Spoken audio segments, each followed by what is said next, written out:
2025년 9월 9일, 국내 증시가 6거래일 연속 정말 뜨겁게 달아올랐어요. 네, 맞아요. 코스피 지수가 2021년 8월 이후 최고치를 찍었다니 이게 얼마만인가요, 정말. 그니까요. 오늘 저희는 바로 이 놀라운 상승세 뒤에 어떤 이야기들이 숨어 있는지 제공해 주신 자료들을 바탕으로 좀 깊이 파헤쳐 보려고 합니다. 네. 미국 금리 인하 기대감부터 국내 정책 변화에 대한 기대까지 정말 다양한 재료들이 있었던데요. 그렇죠. 복합적이었죠. 자, 그럼 이게 단순히 반짝 상승일지 아니면 뭔가 좀 근본적인 변화의 시작일지 한번 같이 들여다볼까요? 맞아요. 지수만 보면 뭐 다 오른 것 같지만 그 속을 이렇게 들여다보면 왜 특정 업종은 날아가고 또 어떤 업종은 잠잠했는지 그 이유를 찾는 게 중요하죠. 네네. 오늘 자료들을 보면 확실히 대외적인 요인하고 또 국내 정책 기대감이 복합적으로 작용한 결과로 보이는데요. 여기서 정말 흥미로운 건 이 각각의 뉴스들 있지 않습니까? 이게 어떻게 투자자들의 심리를 자극해서 특정 종목들의 주가를 확 밀어올렸는지 그 연결고리를 추적해보는 거예요. 그 심리적 요인이군요. 네, 시장 참여자들의 기대가 어떻게 현실에 반영되는지 뭐 그런 걸 같이 살펴보는 시간이 될 것 같습니다. 네, 좋습니다. 그럼 일단 큰 그림부터 좀 보죠. 9월 9일 코스피가 1.26% 급등해서 3,260.05, 코스닥도 0.76% 올라서 824.82로 마감했어요. 네, 벌써 6거래일 연속 상승이라니 시장 분위기가 정말 뜨겁긴 뜨거웠나 봐요. 네, 확실히 열기가 느껴졌죠. 거래 대금도 코스피 10조 원, 코스닥 7조 원이면 상당히 활발했고요. 네, 많았어요. 특히 수급을 보면 외국인이 코스피에서 6,600억 원 넘게요. 기관도 3천억 원 넘게 순매수했어요.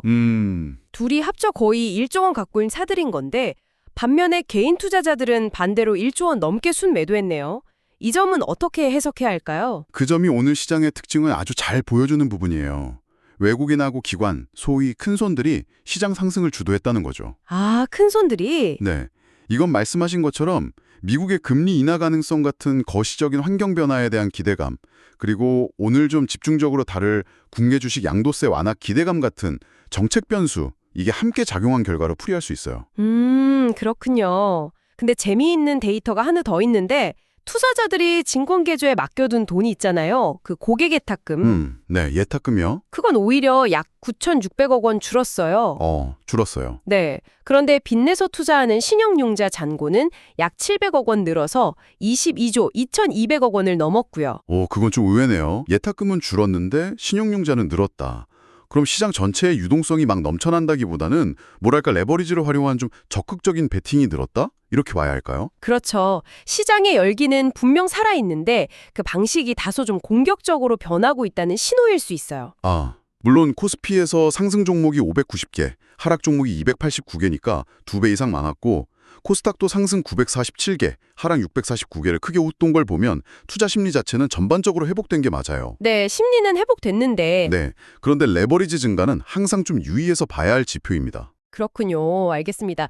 자, 그럼 오늘 시장을 움직인 핵심 동력들을 하나씩 좀 자세히 살펴보죠. 가장 뜨거웠던 이슈는 역시 주식 양도소득세, 그 대주주 기준 완화 기대감이었던 것 같아요. 네, 맞아요. 이게 컸죠. 대통령실에서 현행 10억 원인 기준을 50억 원까지 올리는 걸 긍정적으로 검토한다, 이런 소식이 나왔잖아요. 이게 왜 그렇게 시장에 큰 영향을 미쳤을까요? 이게 연말만 되면 투자자들이 신경 쓰는 아주 고질적인 문제와 관련이 있기 때문이에요. 연말만 되면 나오는 그 문제요. 네. 현행법상 연말 기준으로 특정 종목을 10억 원 이상 보유하면 대주주로 분류돼서 다음 해에 주식을 팔 때 양도세를 내야 하거든요. 그렇죠. 그러다 보니까 이걸 피하려고 11월, 12월에 주식을 미리 파는 물량이 막 쏟아져 나오는 경향이 있었어요. 소위 연말 매물 폭탄 우려죠. 네네, 매물 폭탄. 그런데 이 기준을 50억 원으로 대폭 올리면 당장 그 매도 압력이 확 줄어들 거라는 기대감이 생긴 거죠. 그러니까 단순히 세금을 덜 낸다 이런 차원을 넘어서 연말 수급 불안 요인이 해소될 수 있다 이런 기대감이군요. 네, 맞습니다. 그게 관련주들의 주가를 그렇게 밀어 올린 거고요. 정확합니다. 특히 이 기대감은 소위 저PBR 밸류업 관련주들의 거의 직격탄을 날렸어요. 밸류업주들. 네, 저PBR주라는 건 기업이 가진 자산 가치, 그 장부 가치에 비해서 주가가 좀 낮게 평가된 주식들을 말하는데요. 네. 이런 종목들 중에는 오너나 대주주 지분율이 높은 경우가 많아서 연말 양도세 회피 매몰에 더 취약하다 이런 인식이 좀 있었거든요. 그런데 그 부담이 줄어들 거란 기대가 생기니까 증권주들이 특히 폭등했죠. 증권주가 많이 올랐군요. 네. 예를 들어 상장인 증권은 21%나 뛰었고 미래에셋 증권 11.68%, 키움증권 8.72% 같은 대형 증권사들도 크게 올랐어요. 은행주인 KB금융 플러스 3.00%나 보험주 삼성생명 플러스 4.72%, 또 지주사인 SK스퀘어 플러스 5.47% 등도 다 비슷한 흐름이었고요. 이야, 정말 정책 변화에 대한 기대감 하나만으로 특정 섹터의 투자 심리가 이렇게 극적으로 바뀔 수 있다는 게 놀랍네요. 그렇죠. 물론 아직 확정된 건 아니지만 시장은 가능성만 보고도 이렇게 움직이는군요. 네. 근데 이런 정책 기대감만으로 오른 주가가 계속 유지될 수 있을까요? 과거에도 비슷한 기대감이 있다가 좀 실망으로 끝난 사례도 있었던 것 같은데요. 그거 아주 중요한 지적이세요. 정책 기대감은 분명히 강력한 모멘텀이지만 이게 지속성을 가지려면 결국 기업의 본질적인 가치 개선이나 실질적인 수혜로 이어져야 하죠. 네, 그렇죠. 이번 경우도 마찬가지예요. 단기적으로는 수급 개선 효과가 있겠지만 장기적으로 이 저 PBR주들이 정말 밸류업 되려면 기업 스스로의 노력, 예를 들면 주주환원 정책 강화라든지 수익성 개선 같은 근본적인 변화가 뒷받침되어야 할 겁니다. 시장 참여자들도 아마 이 점을 염두에 두고 있을 거고요. 그래서 정책 발표 이후에 실제 진행 상황하고 기업들의 반응을 계속 주시해야겠죠. 그렇군요. 결국엔 펀더멘탈이 중요하다는 말씀이시네요. 알겠습니다. 정책 이슈 외에 기술 쪽에서도 아주 중요한 뉴스가 있었어요. 네, 반도체 쪽? 네, 삼성전자와 SK하이닉스가 미국의 마벨테크놀로지라는 회사의 CXL 2.0 컨트롤러 D램 호환성 테스트를 통과했다. 이 소식이었죠. 네, 맞아요. CXL, 즉 컴퓨트 익스프레스 링크가 HBM 다음 가는 차세대 AI 메모리로 주목받는다는데 네. 이 뉴스도 시장에 큰 영향을 미쳤죠. 네, 이건 한국 반도체 산업의 미래 경쟁력하고 직결될 수 있는 중요한 뉴스였어요. CXL 기술이 왜 중요하냐면요. 현재 AI 서버 같은 데서 발생하는 데이터 병목 현상 있잖아요. 네, 병목 현상. 네, 그러니까 CPU나 GPU가 처리하는 속도를 메모리가 못 따라가는 문제, 이걸 해결해줄 핵심 기술로 꼽히기 때문이에요. 메모리 용량을 훨씬 더 유연하고 효율적으로 확장할 수 있게 해주거든요. HBM이 지금 현재 AI 메모리 시장을 주도하고 있다면 CXL은 그 다음 시장을 열어줄 열쇠 중 하나로 여겨지는 거죠. 그러니까 AI 성능을 한 단계 더 끌어올리려면 꼭 필요한 기술이다, 이런 거군요. 그렇죠. 근데 이번 뉴스는 정확히 어떤 의미가 있는 건가요? 테스트 통과가 상용화나 시장 선점을 바로 의미하는 건가요? 그건 아직 좀 더 지켜봐야 해요. 이번 테스트 통과는 삼성전자와 SK하이닉스의 D램 모듈이 마벨의 CXL 컨트롤러라고 문제없이 잘 작동한다는 걸 확인했다는 의미예요. 호환성 확인. 네, CXL 생태계를 구축하는데 중요한 단계이긴 하지만 이게 바로 대규모 상용화로 이어진다거나 경쟁사들을 완전히 따돌렸다, 이런 의미는 아직 아니에요. CXL 기술 표준화나 실제 시스템 적용까지는 아직 시간이 필요하죠. 하지만 중요한 건 HBM 시장에서 한국 기업들이 보여준 그 기술 리더십 있잖아요. 네네. 그걸 CXL 분야에서도 이어갈 수 있다는 기대감을 심어줬다는 점이에요. 이게 큰 거죠. 그 기대감. 그 기대감이 관련주들을 들썩이게 한 거군요. 네, 그렇죠. 어떤 종목들이 주로 반응했나요? 네, CXL 관련 기술을 가진 기업들이나 반도체 후공정, 또 기판 관련 기업들이 크게 움직였어요. 예를 들어서 반도체 인쇄회로 기판 PCB 업체인 코리아 서키트가 15% 넘게 급등했고요. TLB 플러스 9.75%도 강세였어요. CXL 테스트 장비 관련주인 네오셈 플러스 8.79%나 엑시콘 플러스 5.69%도 주목받았고요. 네. 물론 대장주인 SK하이닉스 플러스 3.97%하고 삼성전자 플러스 2.00% 주가 상승에도 긍정적인 영향을 미쳤죠. 여기서 중요한 건 이런 기술 개발 뉴스 하나가 단순히 개별 기업을 넘어서 관련 부품, 장비, 소재 기업들까지 포함하는 전체 생태계에 대한 기대감으로 확산된다는 점이에요. 기술 하나가 정말 여러 산업에 연쇄적인 파급 효과를 미치는군요. 흥미롭습니다. 네. 자, 정책과 기술 외에 또 하나 시장을 움직인 이슈가 있었죠? 바로 노란봉투법 시행 소식과 그에 따른 로봇, 스마트 팩토리 관련주들의 급등이었어요. 이건 또 어떤 맥락에서 이해해야 할까요? 노란봉투법은 이제 노동조합법 개정안을 말하는데요. 핵심 내용 중 하나가 사용자의 범위를 넓히는 거예요. 사용자 범위 확대요? 네.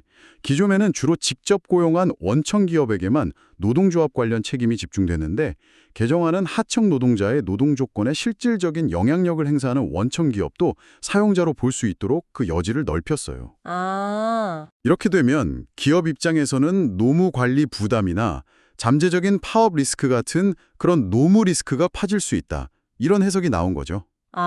기업들이 노무 관리 부담을 더 크게 느낄 수 있다. 그래서 로봇이나 공장 자동화에 더 투자할 거라는 기대로 이어진 건가요? 네, 바로 그 논리예요. 인력 의존도를 낮추고 생산 효율성을 높이기 위해서 로봇 도입이나 스마트 팩토리 구축을 서두를 것이다. 이런 기대감이 관련 기업들의 주가를 밀어 올린 거죠. 이건 마치 갑자기 우산값이 비싸지니까 너도 나도 비옷을 사려고 하는 것과 좀 비슷하다고 볼 수 있어요. 하하, 비유가 재미있네요. 네, 인건비나 노무 관리 부담 증가라는 비를 피하기 위해서 기업들이 자동화라는 비옷을 서둘러 준비하려는 그런 심리가 작용한 겁니다. 비옷을 준비한다. 그럼 어떤 기업들이 주목받았나요? 사면이라는 회사가 상한가를 기록했는데 마침 또 국내 최초로 고화중 자율주행 로봇 AMR이라고 하죠. 그거 상용 개발 완료 소식까지 더해지면서 더 폭발적인 반응을 보였어요. 타이밍이 좋았네요. 네. 그리고 산업용 로봇이나 자동화 설비 관련 기업인 워니코링스 플러스 20.77%, 서비스 로봇 솔루션 기업 클로봇 플러스 17.11%, 스마트 팩토리 구축 업체 SP 시스템즈 플러스 8.93% 등도 큰 폭으로 상승했고요.